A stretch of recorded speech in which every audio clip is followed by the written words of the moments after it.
मनमोहन सिंह की कैबिनेट का विस्तार हुआ है, संभवतः आखिरी बार हुआ है चुनाव के पहले। कई चुनौतियां थी सरकार के सामने। भ्रष्टाचार के आरोपों से जूझ रही सरकार को एक फेसलिफ्ट देना है।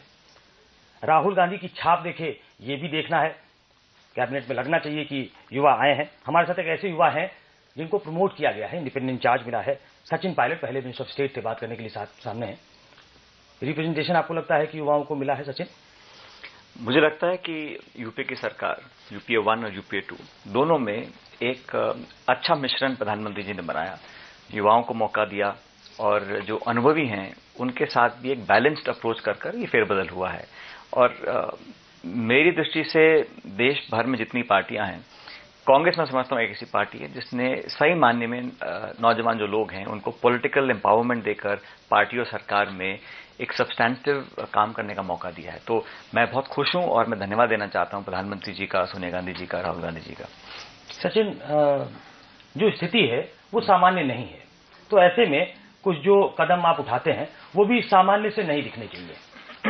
कुछ युवाओं को मौका मिला है, लेकिन ये कब ऐसा होगा कि युवाओं को जिम्मेदारी का मतलब, कभी वित्त मंत्रालय की जिम्मेदारी मिले, विदेश मंत्रालय की जिम्मेदारी मिले, जो टॉप 4 है उससे हमेशा युवा दूर रहते हैं। आप मुझे बताइए कि इस आज से पहले किस सरकार ने इतनी जिम्मेदारी इतने सारे नौजवान लोगों को दी हो, चाहे वो राज्य मंत्री के रूप में हो, चाहे कैबिनेट मिनिस्टर के रूप में हो, चाहे इंडिपेंडेंट इंचार्ज के रूप में हो।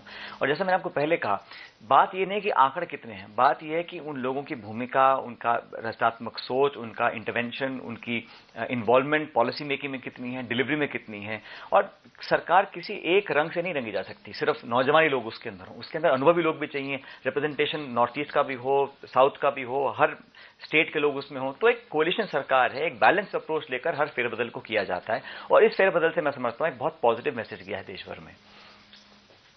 लेकिन थोड़ा और ज्यादा मिलना चाहिए, ऐसा आपको लगता है? क्योंकि मैं फिर से उसी सवाल पे आऊंगा कि जैसे करप्शन के चार्जेज हैं आपके ऊपर, महंगाई से सरकार और जनता परेशान है, सरकार उससे भी जूझ रही है, भ्रष्टाचार हो गया, महंगाई हो गई, कोई ऐसा फ्रंट नहीं है जो आपके सामने खुला हुआ नहीं है। ऐसे में जो इलाज होना चाहिए वो भी कुछ ऐसा होना चाहिए कि मतलब वो होम्योपैथी का इलाज न लगे, वो लगे कि उसमें कुछ किया गया है। देखिए, कुछ ज्यादा किया जा सकता था। नहीं, मुझे लगता है कि आप लोग इसको एक अलग नजरिए से देख रहे हैं। जो मेरा दृष्टिकोण है उसके हिसाब से जो भी आपने मुद्दे उठाए, चाहे वो भ्रष्टाचार के आरोप हों, चाहे वो महंगाई का मुद्दा हो, हर एक मुद्दे को कहीं छिपाने की कोशिश नहीं करी, कहीं लीपापोती करने की कोशिश नहीं करी गई। इन्वेस्टिगेशन हो रही है, चार्जशीट हो रही है, सजाएं हो रही हैं। किसी को प्रोटेक्ट करने की, किसी को बचाने की मंशा कहीं पर नहीं है। अगर आरोप आते हैं तो उस पर निष्पक्ष जांच होती है, एजेंसी अपना काम करती हैं।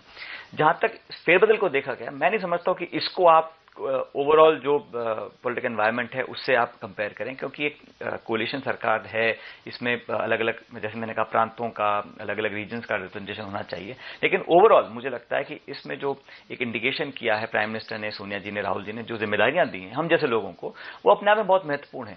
और इसका तो जो परिणाम है वो आने वाले समय में आप लोगों को मिलेगा। सिर्फ आज दिन और शाम तक इसका पूरा आकलन करके इस पर पूर्ण विराम लगा देना वो भी बेमानी है। चलिए, युवाओं की बात कर रहे थे तो उसको कंटिन्यू करते हैं थोड़ा। सिंधिया साहब का प्रोफाइल बढ़ गया, आपका प्रोफाइल बढ़ गया, आपकी भी एक विरासत है, उनकी भी एक विरासत है, वो लेके आए हैं। तो एक आरोप ये लगता है कि कौन से आम आदमी की सरकार, कौन सा विपक्ष भी कहता है कि भाई उनके बेटे को बना दिया, इनके बेटे को बना दिया। कहते हैं कि हमने लोगों को मौका दिया है। किन लोगों को मौका दिया? कितना आप लोग पिक एंड चूज करते हैं, मुझे कभी कभी आश्चर्य होता है। और ये आरोप बहुत पुराना हो गया है, क्योंकि आरोप तब लगता है जब कोई किसी को किसी पे थोपा जाता है या किसी को उठा के कहीं रखा जाता है। हम सब लोग चुनाव प्रक्रिया में जाते हैं, चुनाव लड़ते हैं, 2-3 बार हम लोकसभा के चुनाव जीत कर आए हैं। लेकिन जो आज लोगों को जिम्मेदारी मिली है, अजय माकन जी हैं, माकन जी का भी वही इतिहास है, पुरंदेश्वरी जी का भी वही इतिहास है। लेकिन आप मुझे बताइए, वो अजय माकन जी 30 साल से राजनीति में है, छात्र संघ से चुनाव लड़ते लड़ते दूसरों का चुनाव लड़ा था, कितनी बार एमएलए रहे, स्पीकर रहे। तो उनकी कार्यकुशलता, उनकी जो स्किल्स हैं, उन्होंने जो एक्सपीरियंस लिया, उसको आप सब शून्य करके सिर्फ बोलने की आपने कहा कि आप जो पॉलिटिकल पार्टी से, जो पॉलिटिकल फैमिली से जो रिलेटेड लोग हैं उनको प्रमोशन मिल गया है, तो ये आम आदमी का बात नहीं है। लेकिन हमने ये जजमेंट नहीं दिया। आपने कहा कि इंप्रेशन ये जाता है, अब इंप्रेशन जजमेंट आपका है। कुछ ऐसे लोगों को भी मंत्रिमंडल में लेना चाहिए क्या, जिनकी कोई ऐसी कोई फैमिली ट्री नहीं है उनकी? ऐसे लोग आप मंत्रिमंडल में जो आज विस्तार हुआ है उसकी लिस्ट को उठाकर देखेंगे और निष्पक्ष देखेंगे तो आपको देखने को मिलेगा कि जितने लोगों को लिया है ऐसे लोग हैं, कोई अरुणाचल प्रदेश से है, कोई गुजरात से है, कोई आंध्र प्रदेश से है।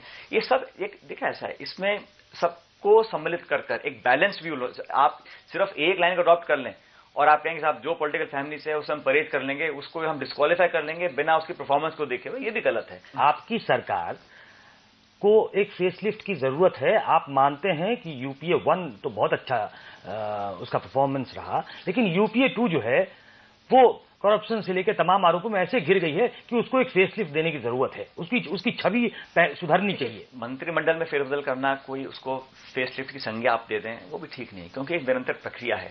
कुछ लोग इस्तीफा दे चुके हैं, कुछ लोगों का स्वर्गवास हुआ है, एक जगह बनती है, टीएमसी ने विड्रॉ किया, उन वैकेंसीज को भरना है, तो समय की डिमांड होती है। पॉलिटिकल लाइफ किसी सरकार की डायनेमिक होती है, कोई स्टैटिक नहीं होती, बदलता रहता है, एनवायरमेंट बदलता है। मैं इस मंत्रिमंडल फेरबदल की बात नहीं कर रहा हूं। मैं नहीं समझता हूं कि जो हमने बदलाव प्रधानमंत्री जी ने किया है वो किसी फेस ट्रिप को अंजाम देने के लिए किया है या कुछ एक मैसेज देने के लिए किया। एक रिक्वायरमेंट थी और उस रिक्वायरमेंट को पूरा करते समय उन्होंने नौजवानों को, अनुभवी लोगों को, रीजनल रिप्रेजेंटेशन को बराबर का महत्व। Politics is a game of perception दिए थे। परसेप्शन क्या है? आप चूंकि लोकसभा से आते हैं, आप राज्यसभा से आते भी नहीं है कि आप जनता से दूर हैं, आप तो कटे हुए हैं। आप ऐसे स्टेट से आते हैं जो पॉलिटिकली बहुत एजाइल भी है। तो आप जब जनता से मिलते हैं या जब लोगों से मिलते हैं तो ये बात आप मानेंगे कि नहीं कि हाँ, सरकार की छवि पहले से खराब हुई थी, उसको ठीक करने की जरूरत तो है। इतना तो ईमानदारी से आप कहेंगे। देखिए, मैं इस बात को मानने को तैयार नहीं हूं कि छवि सुधर गई, बिगड़ गई। लोग चाहते हैं काम हो। देखो, आप टेलीविजन में क्या चर्चा कर रहे हैं, अखबार में आप लोग क्या छाप रहे हैं, इससे जनता का थोड़ा बहुत फर्क पड़ता है, लेकिन उसको उसकी रोजमर्रा की जिंदगी क्या फर्क पड़ा है? टेलीविजन पे दिखाने से क्या फर्क पड़ा है? नहीं, मैं तो सरकार की बात कर रहा हूं। मैं सरकार की टेलीविजन पे अगर हम दिखाते हैं कि भ्रष्टाचार हुआ है तो क्या जनता ये मानने लगी है कि नहीं कि आपकी सरकार में भ्रष्टाचार हुआ है? सरकार का आप मुझे एक उदाहरण दे दीजिए जहां पर कभी आरोप लगा हो, सरकार ने जांच ना करी हो या किसी को उसके लॉजिकल एंड तक ना लेके गए हो। लोग चार्जशीट हुए हैं, जेलों में गए हैं, इंक्वायरी चल रही है, कोई बच के नहीं जाने वाला है अगर गलती करी है। लेकिन गलती करी है नहीं करी, उसकी जांच हुए उससे पहले आप किसी को आरोपित भी कर दो, उसको दंडित भी कर दो, उसको देश निकाल भी दे दो। ये मैं कहीं ना कहीं हम लोगों को अपने जुडिशियल सिस्टम में इससे जुड़ा हुआ एक सवाल, आखिरी सवाल कर लेता हूं। CWG, 2G, कोलगेट, अब उससे जोड़ दिया लोगों ने कि अब तो जीजाजी घोटाला भी हो गया। तो ये जो आरोप लगे उससे सरकार बदनाम हुई। सरकार को पटरी पे लाने के लिए ये कहा जा रहा है कि मंत्रिमंडल भी ऐसा कुछ बनाया गया, कुछ नए लोगों को फ्रेश ब्लड जो है वो इन्फ्यूज करिए। आपने आरोप गिनवाए, उनमें से कितनों पर जांच किस अंजाम पर पहुंच चुकी आप जानते हो? कितने लोग जेलों की सलाखों के पीछे गए, कितनों का इस्तीफा हुआ, कितनों का निकाला गया। उससे तो छवि खराब हुई ना सचिन।